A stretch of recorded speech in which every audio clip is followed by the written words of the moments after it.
If the high belt pronation is a valid way to train pronation, why this fake hand isn't turning palm up?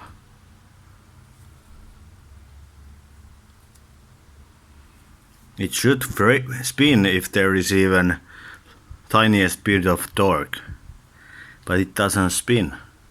Could it be because this is hanging from a point which is directly on the axis of rotation, hence there is no torque. And now I have put the weight on the wrist and I'm holding it, and look what happens when I let go. This starts to spin like crazy because it creates torque to it, since it's not now pulling from the very axis of rotation like it was with the high belt pronation. And the same thing applies if you, from the other angle, train so that you now dump your rising. Every time there is a situation in which this point where the pull happens is on the very axis of rotation, there is no lever arm and hence there is no torque which would try to turn your arm around.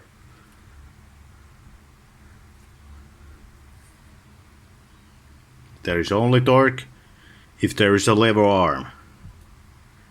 And the high hand pronation is problematic because the manipulation of the wrist allows you to eliminate the torque from the movement by making the lever arm zero, by manipulating your wrist. This should be spin if there is even tiniest amount of torque, but it does not spin. Okay, one of you was asking about this, if I'm training pronation with the dumbbell which just has weights on one side. So here we have that kind of tool. So this red line on my arm is now the torque axis, and this red dot on this is where the center of mass is on this. So every time if that red dot aligns with this red line in my arm, there is no torque in this movement. So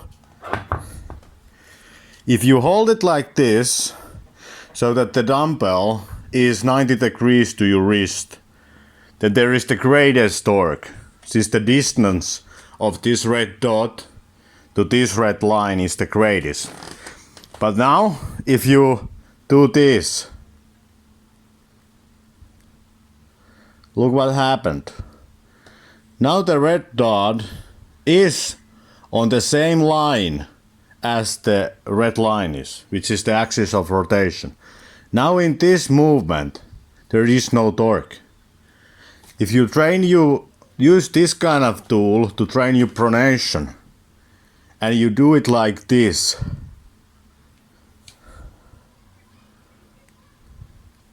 there is no torque. You are not training your pronation.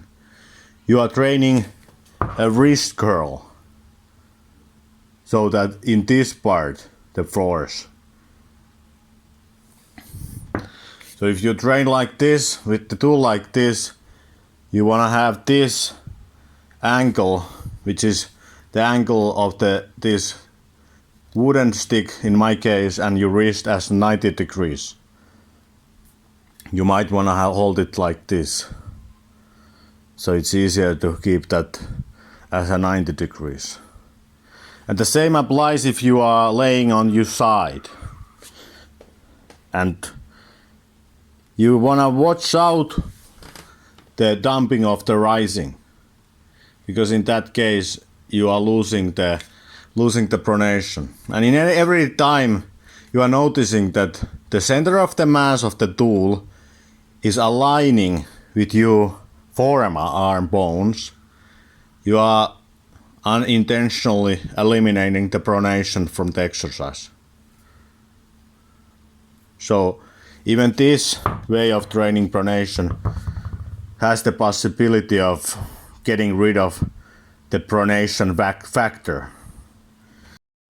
Also regarding handles, this which I built and this which is like the commercial version of the handle. Here I have the karate belt on my, I don't have the handle here with me, so I'm just using the karate belt to demonstrate what I mean by it, what I'm saying. Like even with that handle you have this same possibility of making the lever 0, because like for example, let's take a weight and let's put it like this. So now this is what the handle does. It creates a space between the arm and this rope or whatever you're using, where the force is pulling. And now if you twist it straight, there is lever arm. But again, if you bend your wrist in enough, this where the pull happens becomes, the point is now on the same axis of rotation and there is no torque. So even with this handle you wanna be cautious and mindful of this reality that the lever arm might become 0 from you curling your wrist in. And from this I guess you can very easily see how dangerous this can be, because if you, let's say that you bend your wrist in now this much. Notice now that what this weight is doing, it's trying to turn my hand like this. But you notice that this joint, this wrist joint, cannot bend that way. The wrist joint can only bend like this. It cannot bend like that. It needs the wrist to do this. So if you have your hand like this and you are doing what I just did, which is trying to do this, you are possibly breaking your wrist, because the wrist in this position does not contain the ability to do this, because this comes from your wrist. The wrist in itself is just a joint that does this. These bones inside of you, like inside of here, make this happen. And if you have your arm like this, the wrist in your bone can only do this. They cannot do this. So if you train your pronation like this, and especially with that handle, like you are in this position doing this, it's very likely that you will injure your wrist, since the wrist cannot perform this function. There is not a structural capability to do this without straightening the wrist. You cannot rotate this with the bent wrist. So be very cautious with that.